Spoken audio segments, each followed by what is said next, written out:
Hello and welcome to another episode of the Best You interview series. It's Gary here again. Thank you very, very much as always for taking the time to tune in. And today I'm delighted to be joined by founder and CEO of Shiageto Consulting, Faris Aranki, who is here to discuss his work in supporting teams to greater successes. I support a team that could really do with that, but we promise not to talk about that on this particular podcast. Having spent over 20 years delivering strategic change for the corporate and non-corporate worlds as a strategy consultant, director, educator and in-house strategist, Faris experienced firsthand the fine differences between strategic success and failure. His work has spanned numerous companies, from the smallest to the largest, in numerous countries across a range of sectors, including energy, banking, consumer goods, telco, media, government, automotive and education. Wow. Supporting them all to unlock strategic success.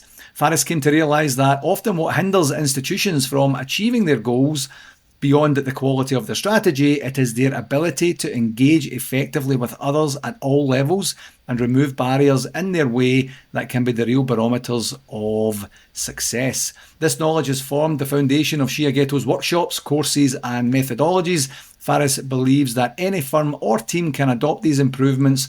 All it requires is a little of the right support. Faris, thanks a million for joining me today. Well, Gary, thanks a million for reading that out. I must get my copywriters to edit it. But Gary, no, it's a real pleasure. I absolutely love your show and love spreading good ideas. I love it. I really do. And I've been really looking forward to this one. Teamwork is something genuinely that is the maker or breaker of any organisation that I've been part of. So let's start with a little bit of your journey thus far, which is what I like to do in the beginning. Specifically, what would you say were the key parts of your journey that inspired you to eventually say, listen, I need to do something about this, and setting up Shiageto and figuring that out? I guess, well, just to give the listeners, the viewers, a little very brief sort of history lesson about me, not anything magnet, bigger than that. My career spanned starting as a school teacher. Was my first career, 6 years in the classrooms, teaching in different countries, different cultures around the world. Then I worked for an oil and gas firm, so I got to know all about big corporate. And then I moved into strategy consulting, so I got to work, with clients, but also working on very strategic thinking. And I guess the big epiphany was towards the end of that, where I sort of looked back and I'd written hundreds of strategies, probably about 150 strategies for different companies. In my career. And when I did an informal audit, 90% of them had not been implemented. Okay, not because they were the wrong strategy, but because the team we'd handed them over to, we made a massive assumption that they would get it, they would have the bandwidth, that they'd buy into it. But actually, most teams that we handed over had dysfunctionality. And unless we fixed that, we could hand them a blueprint for winning the lottery and they wouldn't be able to follow it. And so my career inched more and more to just fixing those problems because I was a natural at it. And that's what was the genesis for setting up Shiageto Consulting, because we go into teams and make them sharper. Shiageto is the Japanese word for a sharpening stone. Right? So we really challenge them and break their biases in real time to get that better engagement, that better thinking, that better focus. Yeah. And prior to that, did you... What sort of opportunities did you have within organizations to say, this actually is what you need? Yes, you need the strategy, but then you also need the support model. Did you have that prior to striking out on your own?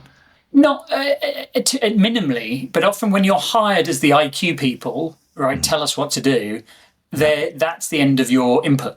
Right, thank you, you've delivered the plan. Right, you go, well, hang on a minute, it comes with some caveats. So either they would just say, thanks, we've got it from here, or they wouldn't allow you, or you didn't have a platform to talk about it. Now, me being me, actually, in the last couple of years doing that, I really just moved across to fixing teams. And actually, I sort of, was being used by my firm to just go into the most difficult boardrooms and leadership teams and start fixing them. Get them to work better together was my remit. So, it's amazing. And there's a real lesson there about the platform that you have gives you this sort of entitlement or not. Otherwise, you have to be a really forceful character to break out of your box and say, no, this is what I'm going to do. And that was a lesson I learned early on in my career, funny enough, when I talk about the different stages of my career. Actually, that first transition I made from teaching into the corporate world was incredibly difficult, and I had to break out of my own box to make it happen. Yeah, do you know, I love what you said there about the platform, because that's absolutely critical in your ability to be able to convey your messages, be heard and understood, be Yep. respected, be listened to, and then have people take action on what that is that you're doing. And I guess at various points in your career, you would probably have more of that or less of that, Yeah. and then you would have more or less effectiveness in terms of what it is you're trying to do. I always remember when I first went into what I would probably describe as my first corporate job. I Yeah. worked when I was back home. I worked for most predominantly like council type organisations or city type organisations for folks in North America and such. And that was the way you did things, and there was admin and there was burden, but it worked to a degree. And then when I went into a for profit organisation, it was kind of madness, to be honest, because I was kind of thinking, but there was what my main from that first, what would that be, 4.5 years or so. The main thing that I ended up talking about towards the end of my tenure anyway was, I don't understand this. And I think this will speak to your experiences too. The competition and my understanding is outside, and I would mention the different organizations that were the competition. The competition is not supposed to be internal. Yeah. You're not supposed to basically go out of your way to completely inconvenience me or my team. And that's certainly not our remit and such. And it was, I couldn't get to the spot where I understood the dynamics enough, and I Yeah. didn't have that platform enough Yeah. to be able to say this is madness. This Yeah. is this is not the way. If the CEO heard about this and heard about the way that we're going about it, he would be appalled by that type and style of behaviour. But it was just the way that we did things. So it was a very difficult transition for me, to echo and mirror your experience, but also one that was absolutely gold dust in terms of the way that I would try and set up my own platform to go forward to future successes. Yeah, I think you talk to most people out there, they will have a story that is similar, you know. Yeah. And what's interesting is I often, when I work with teams, I say very rarely do we meet people who intentionally want to trip each other up. Yes. It's not malice. It's not. Yeah, there are Machiavellian people out there, but that's not the majority of us. It is usually through unawareness or incompetence that they're Yeah. doing it, right? And so give them a bit of slack, but equally identify it. Let's fix it, right? Because the more this persists, you're all gonna be dragged down by it.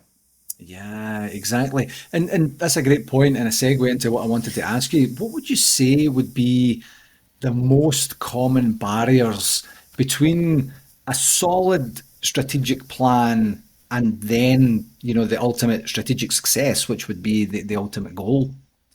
I think number one is engagement, right? It's a bit like I said, you can have the greatest idea in the world, but if nobody cares about it, right? Yeah. If people don't see themselves in it, then it's nothing. It's just a piece of paper, right?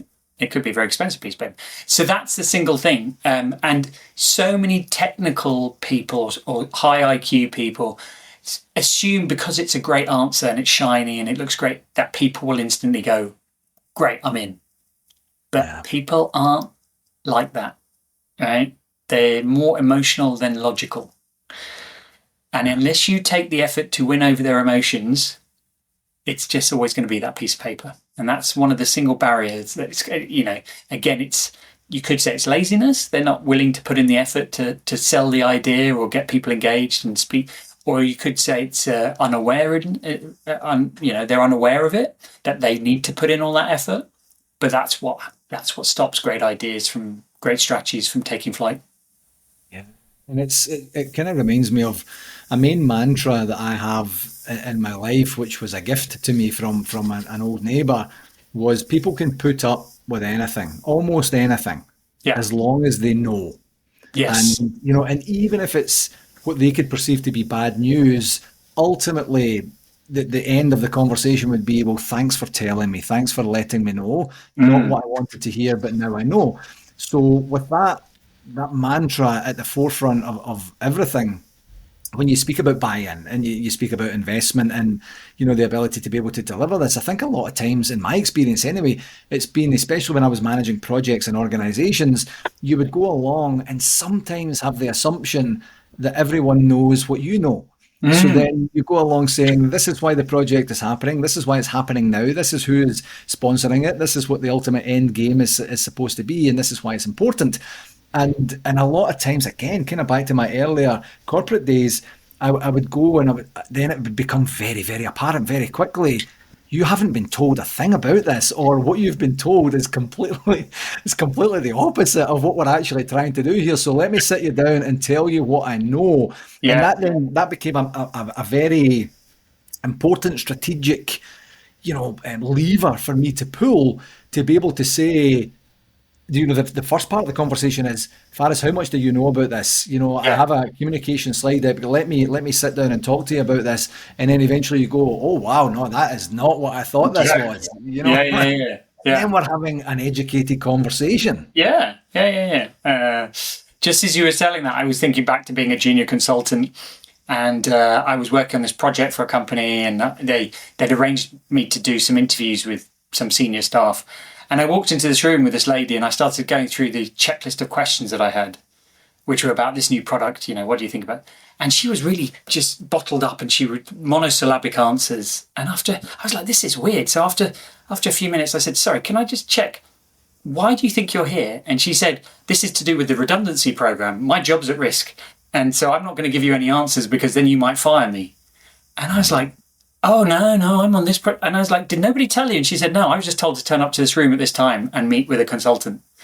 And so after that, I never assumed the person sitting in the room knew and I'd always start with the objective of this meeting, or I am this person from this organization working on this. And it was, I'd say, more than a third of the time the person was unaware. And that just shocked me. That's just how frequently we go into conversations assuming the other person knows what we're talking about. Yeah, exactly, and I still see it today. So it's an issue that hopefully at some point through your ongoing work that you're doing with teams, that you'll be able to find that magic process or potion or sauce or something to say, this is exactly what it is. Because I think it's that it ends up becoming, sometimes it becomes that lazy thing, you're part of the same conversations I'm part of, you're part of the same email distributions, you're part of the same chat groups or whatever it is, so therefore and understand exactly what's going on. I was actually chatting with someone just yesterday about everyone's experience is completely different, Faris, so even if someone says, you got the memo, didn't you, or everyone got the email at the same time, or everyone was at that town hall, whatever the communication vehicle was, you still have to do that follow-up afterwards to say, what did you hear? What did it mean to you? Yeah. What do you think that looks like? Yeah. I do this quick little demonstration with groups of individuals, like teams. And I'll say, look, I'm going to read out a sentence, and I want you all to write down the number that you associate with what I just said. And then you're going to reveal the number at the same time, right? And we're going to see if the numbers all match. And they all go, right. And I said, I'm only going to say 6 words, right? So there isn't a lot to be misinterpreted. Yeah. And so I'll say, hey, everyone, it's probably going to rain tomorrow. And then I'll say, what percentage do you think it's going to rain? Write down the number now. And everyone, if I have a group of 10 people, pretty much certainly someone in the room will write 0% and someone will write 100%. And I'll say, wow. Right, you've both taken a complete opposite ends of what I just said. The same 6 words. It's probably going to rain tomorrow. One of you will turn up with an umbrella and a raincoat, and and the other one will just happily think. Right, and I'll assume as the leader you were both briefed to the same level. Yeah. Right? Yeah. So never assume even simple statements are understood by people in the same way. Yeah, definitely. You know what? I've got another one that you can that you can borrow, a very, very similar idea. And it's I'm going to give you a word, Yeah. and you're going to go into twos, and just twos, and everyone goes into twos, when I put this word up, you write down every single word that you associate with that word. Okay. And you've got 90 seconds. It's very quick. Beautiful. And then after 90 seconds, you're going to compare your answers with your partner, who will have done the same thing. And every exact match that you get 1 point. And then, but it can't be an or an ing or a s at the end or anything like that. It has to be an exact match. So in 90 seconds, and the word can be kind of general, like quality or feast or famine or things like that, you know? And then you get everyone together. And over the years that I've done this, I love doing this, is that I'll start at 20. I'll say, right, okay, who's got 20? And you see everyone going, what? You know, their eyes go wide and they're like, what? 20? And they're looking around the room nervously. And I'm like, oh, okay. 15. The highest I've ever seen is 4. The highest I've ever seen is 4. And that's an anomaly, because everyone, and then I say to them, it's a masterclass in the danger of misinterpretation in terms of communication. You were given the exact same information at the exact same time, and you were just paired up with someone who sat next to you. You might have a relationship with them or not, and then you still got 0, 1, 2, 3, maybe 4, and it really hits home, and it is fun. But it's something that you can look upon it and say, from a business context, that how easily that could be done. Yeah. It's amazing. It really is. I have a feeling we could just spend an hour just swapping little games like this. That where people are like, oh, no, I'm going to try that one. I'm going to try that one. Yeah, exactly. And anyone who's listening and watching can absolutely use that one. I do love it. You could pick your own words. So back to the work that you're doing. You mentioned a couple of times already IQ. Yes. And when I was doing some preparation work and looking at your website, you know, you've got the IQ, EQ, FQ model. So I'm interested to know a wee bit more about that, and then how that actually influences ongoing strategic success within organizations. Yeah, sure. So when we work with clients, we say, look, whatever your goal, right, you need these 3 pillars: IQ, EQ, and FQ. So we will start with, have you got a goal? And if not, let's spend time there, because having a really clear goal, and not like a fuzzy goal, like we just want to be better, you know, we want to be a good company. What does that mean, right? Let's have a goal so we can measure success. In fact, anyway, spend time there. And I can talk a lot about that, why you should spend time there. But then to get there, you need the IQ. You need the best strategy, the best approach to get there, right? Not the first approach, not the first idea. That's an Achilles heel for a lot of firms. They just use old ideas or the first idea, the best idea. And the only way you know you've got the best idea is you've got to have at least 10 ideas. I actually actively encourage them to have 100 ideas and pick the best. Not 2 and pick the best, 100. So that's the IQ pillar. And we say, if that's wobbly, we'll fix that. But then the second one is, if you got your great idea, that's when you need the EQ. That's where it goes back to what we said earlier. Get the engagement. Do people care about your idea? Are they engaged in it? Are they excited? Do they collaborate around it? If not, fix that. But that's still not enough, because you can have a great idea and people engage. But if they're not focused, and that's what FQ is, the focus quotient. If they're not focused around that idea, then momentum will fade, interest will fade, right? And this happens time and time again in companies that are doing too many things. Yeah. And they'll go, but we had a great idea and everyone was initially really bought into it. Yes, but then they had their day job and 200 other exciting projects. So it just faded, or they got mixed messages around what was important. And so it just never took off. And it was the FQ that was the missing piece for me, because I met loads of great companies that had great buy-in, great culture. So I'm like, so why aren't they successful? They just didn't have that focus and discipline. And we tell companies it's like a bar stool, a 3-legged bar stool. One of these is always going to be shorter than the others. And so you're going to wobble, right? You need to fix that one first, right? Because what we see is, if they're a really smart company, if they have high IQ, they just double down on IQ. All you're doing is making that leg longer. It's going to be more wobbly. Or if they're really friendly, they'll double down on friendliness and EQ. I'm like, it's making it more wobbly. You need all 3. It is not you substitute one for the other. And that's the bit that they really struggle with. Yeah, and FQ, relatively new concept Yeah. to me, and it makes absolutely a ton of sense when you explain it like that. How do you lean into how do you support organizations to Mm. lean in to that, to say these are the multitude of things that are going to happen? And when you were mentioning them there earlier in terms of projects or Yeah. other exciting things, conceptually, academically, that makes a lot of sense to me, and experientially Yeah. too. But how do you then say, and this is what you need to do Yeah. when that So very happens? practically, and it's really funny, Gary, because whenever I go around and give, talk at conferences about FQ and stuff, and it's amazing how many people associate it with things like mobile phones. Oh yeah, my focus is terrible because I'm like, that's so low level, right? Yeah, Because let's start at the top of the pyramid. What we do is an audit of how many projects, strategic projects a company is doing. We'll right. say, tell us about every strategic, not business as usual, something the way you've set up a project team, or it's an additional workload for a team to do this, to deliver, right? And it could be across any realm. It could be introduce a new IT system. It could be overhaul the recruitment process. It could be design a new product, right? How many of these are you doing, right? And it's amazing. First of all, they don't know. Yeah, And then they'll task someone to go and find out. And they'll come back and they'll go, I've counted 150. I'm like, you're probably missing another 150, right? Or you're prison. But 150, say that to yourself. Imagine it was your personal life. Would you do 150 new things at the same time?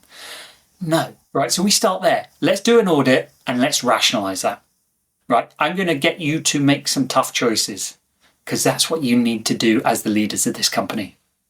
yeah, Because if you don't, people are making those choices on your behalf, your workforce. They're going, oh, well, I'm more interested in this one than this one, so I'm going to put more effort here, right? And when you've got a large workforce, that starts creating cracks and everyone... so don't open it to that, right? You are the one who is creating this havoc. So that's where we start. yeah, And once we got that nailed, and I can talk about how we help them with that, it's then about, okay, look at your major projects, anticipate what's going to go wrong. Have a sort of a really pessimistic view. This is going to go wrong.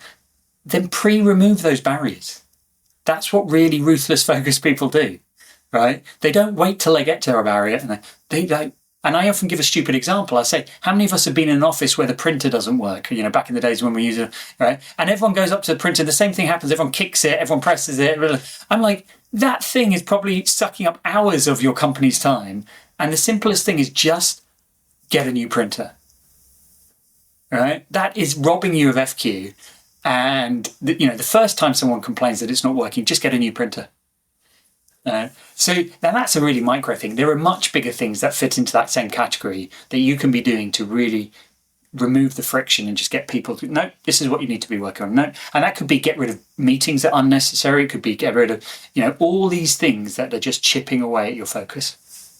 yeah. And one of the things, talking about meetings, that's a perfect example. Over the years, in a multitude of organizations, meetings has bubbled up to be essentially, these are my words, not the organization's words, a gigantic waste of time. So there then becomes this effort to say we need to reduce the number of meetings, and then we need to be more pointed. So then you would maybe go into, for example, a boardroom, a meeting room, and there would be, back to what you were saying earlier, like, this is what the objective of this conversation is going to be. This is why you're here. This is what I'm going to talk about.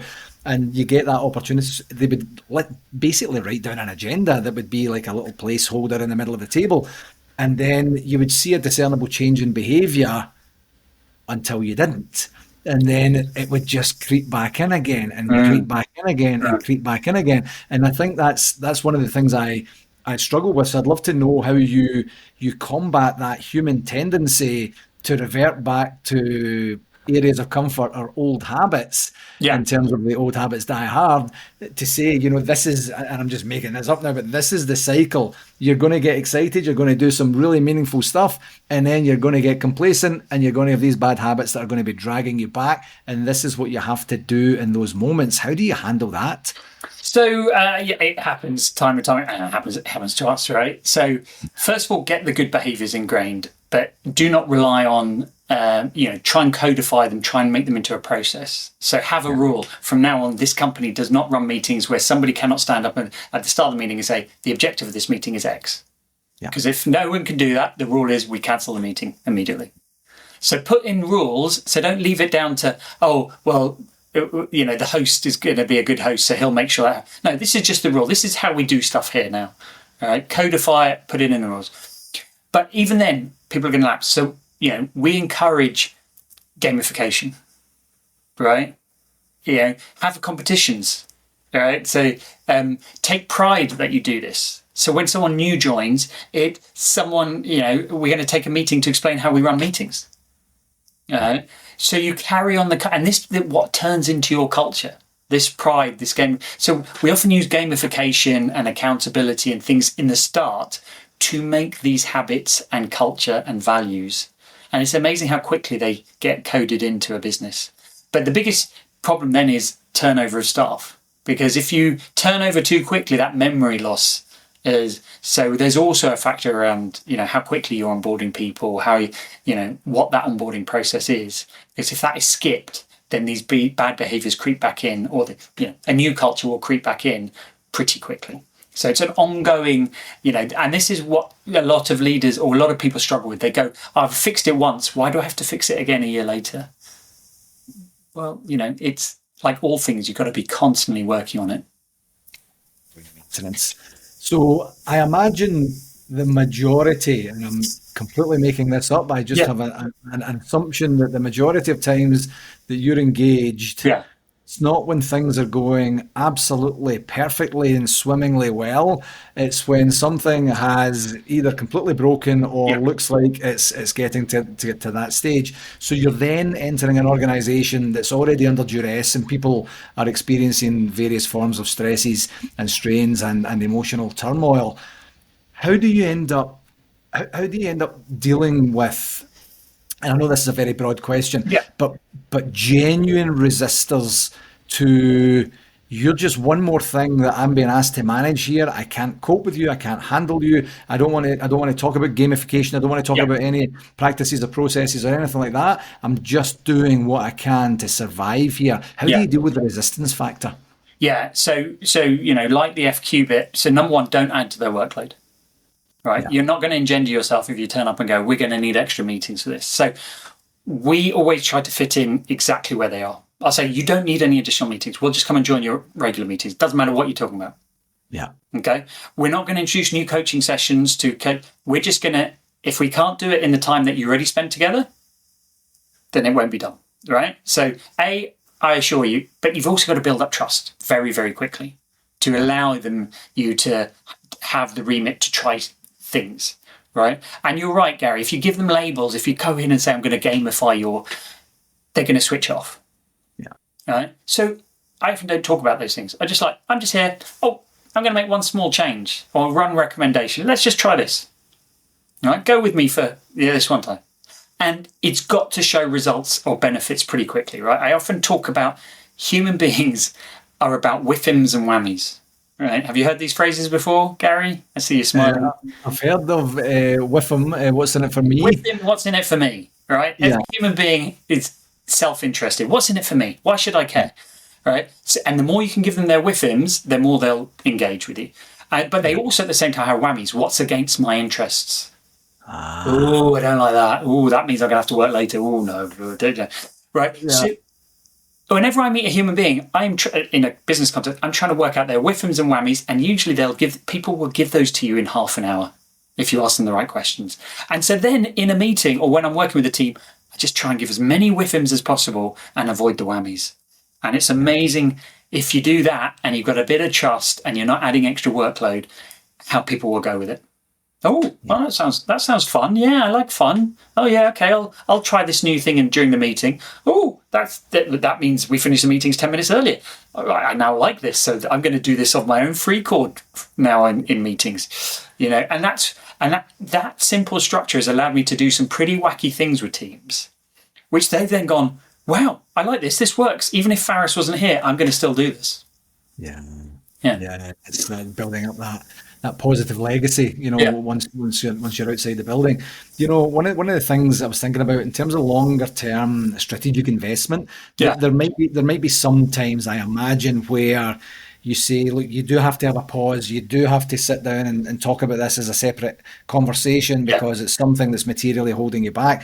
And I think back to my times in the classroom when I've been doing like basic project management training and saying, look, here are some core templates. If you don't have any templates at all, here are some core templates in terms of your project charter, in terms of your financial planning spreadsheet, in terms of Yeah.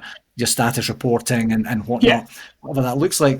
And then I can see the people, just really getting defensive and kind of back to what I was saying earlier, you're asking me to do more work and I'm already buried.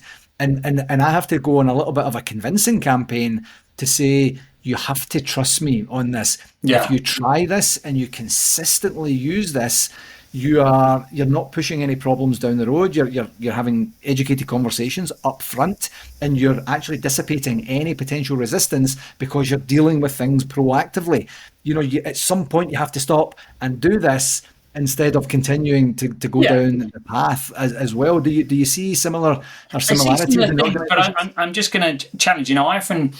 I am often telling leaders, you've got to be the one that flexes, right? Because people are always like, often I get a leader say, I just want to introduce this new tool to the team, or this new template. Yeah. And I say, why? They go, well, it will streamline, it'll make more efficiency. I say, yeah, but it's a mini change program, right? What seems like a simple tool to you, and it may be the greatest tool in the world, is a change program to everyone in that team. So you're adding a new strategic initiative, even if it seems really small. So is it worth it? Are you going to get the benefit? Are you willing to fight to the death for this tool? Or is there a something that's not quite as good that you could use as a shortcut that they're already doing? Yeah. And they'll often go, well, we could just carry on using email instead of switching over to Slack. Okay. Yeah. Right? So yes, it may be more work for you, but why don't you do that? Right? To avoid this change program. So I'm always putting that quantifier, because I've seen so many people start off by going, it's a great tool, but they lose the team. And the more new tools or templates that you launch that don't actually get, taken on board by the team, the harder it will be to launch the next one, because everyone goes, oh God, it's another one of these things. So I'm always looking for the low, change program approach to anything. I'll say, you tell me what system you use. This was in my early days of facilitating. I used to go, okay, all my meetings must be on Teams, because I've learned every aspect of Teams, and I can run a really good meeting virtually on Teams. But then I realized I was spending half the meeting teaching people how to use Teams. Yeah. And we weren't getting to the content. So I was like, this is inefficient. So now I just rock up to Teams, go, what tool do you have? I then go away and learn it. And go, that is a far better leader thing to do, or EQ things to do. Me, I'll take the pain, so that because it's not a battle it was worth fighting for.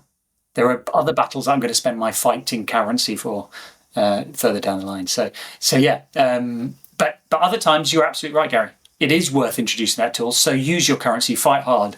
But a lot of times, I reckon it's not worth the fight. Yeah, do you know, it's a really good point that you raised. My angle at the time was, here are the basics of project management that you, based on the interactions we've had, that you're not using today, and you're kind of setting yourself up for failure, or at least at a single point of failure, and but not really sitting down. Difficult to do that in a class of 30, 35 people to say what are the tools you're using, but that would have been a great question, because if someone says nothing, okay, you might want to think about this suite of very basic tools that will give you a good start. If some people say, we've got this, we've got that, okay, is there anything you can do to enhance it, to make it better and such like that? Because you're right, that resistance will be very, very difficult to overcome. Even if the leader does all the explanation and does a roadshow and does a demonstration and starts to use it, people, they whiff them, and the whammy, they would be kind of like, I'm not saying no, I'm saying I can't. There's just another thing that I have to do that's adding a wee bit of a burden. In terms of like the overall, if you were to kind of summarize one or two or three items that you would say are the most major barriers to teamwork today, what would you say those are? If we look across the themes that we've talked about here, the major one is looking at the world through my own lens. assuming everyone has the same passions, understanding, focus as I do. Right? That's what causes major trip ups. Like, as you said, as our example about the words, people get a different interpretation about as we just talked about, the passion for a tool. Just because you're passionate does not naturally mean the next person is passionate about it. All right? Just because you think something's important doesn't mean somebody else thinks it's important when it comes to FQ. So the more you take time to stop and clarify that between two people, that's something that will instantly improve every team across each of those dimensions we talked about. But a lot of people skip that because they see that as unnecessary, or they're an autopilot, or they're moving at pace. But if they don't, it kicks the problem down the road. Right. So the simplest, stupidest things I get teams, and I will start off with teams and I say, I'm going to tell you a bunch of stuff you already know. And you're going to go, why are we paying this guy to tell us? The difference is I'm going to make you do it because you know it, but you're not applying it. And the single greatest thing I can do here is help you apply it. It's the same reason you hire a PT at the gym. You know you should go to the gym. You know you should. But by having the PT there, he actually, or she, makes you do the exercises in the correct format. Right. So don't rush too far ahead. Slow down. Right. Ask the right questions. Listen to the answers. That's the bit a lot of people forget to do. And so much will be improved because of it. And you're right. I mean, it sounds so basic, and I wonder why. I know you've kind of alluded to it a little bit, but I wonder why people genuinely skip that. Is there a common theme of they are too busy? You've been here for a while, and the reason I ask that is that recently I've been having a couple of conversations in different formats, or on different topics, I should say, about the longevity versus experience. And if someone's been in an organization for, say, 2, 3, 4, 5 years, and I say, well, Faris should know that he's been here for 5 years, and then that's my assumption, that's my paradigm, that's my lens, and then I move forward with that assumption without checking and saying, in your 5 years that you've been here, Faris, have you done this? Have you been exposed to this? Do you have any experience in this whatsoever? And you say, actually, no, here were the roles that I've performed in this 5-year period. So that it became this blocker of tenure versus experience. And what I've found, and I haven't really got a resolution to this yet, but what I'm finding and have found thus far is that there's a stubbornness that goes with that, where people are like, no, 5 years, and I'm using that number, but 5 years, he should know it. And therefore, I'm not going to explain to him what his job should be. And I'm thinking you need to be a bit more pragmatic and generous. Yeah. It's two sides of the same coin. We use something like tenure as a lazy approximation, but we do it because it helps, because we can't sit down and interview everyone and work out what they know. Maybe in the world of AI now, we can keep an actual, up-to-date log of what everyone's experience is and knowledge is, and that can actually be a really good thing, right? But before then, we have to make assumptions and move quicker. So we use something like tenure, which does allow us, but at the same time, therefore, creates these problems because we go, particularly when we then back it up with stubbornness. And we're rigid on the rule. Well, we're using tenure, but hang on, that was just a proxy. We can't make hard and fast rules around proxies. That we forget that part. So the human brain is amazing. It engineers itself to move at speed, so it sort of automates decision making. Yeah. But then that's where it trips itself up. Because when you really need to think about it, it's lazy. One of my favorite authors is Daniel Kahneman, Thinking Fast, Thinking Slow. What I'm really doing with teams is slowing down their thinking more often. Because if they are thinking fast all the time and on autopilot, that's where stuff goes wrong. I assume Gary knows that. I assume this project's already been done. I assume that it's actually good to move slowly at times to make sure of things. Yeah, slowing down to speed up eventually. So you mentioned briefly there AI. Yes. How do you see in your type and style of work AI complementing and possibly complicating the work that you're doing? Yeah, I mean, it's again, it's a blessing and a curse, right? If first of all, AI, let's take the three pillars. AI, when it comes to IQ, phenomenal. Suddenly, your IQ is extrapolated. You have access, not just knowledge, but I say one of the hardest parts of the IQ pillar is generating new ideas, right? But now you're never alone. Say Yeah. whatever topic, hey, I want to launch my product in America. Tell me 100 ways I could do that.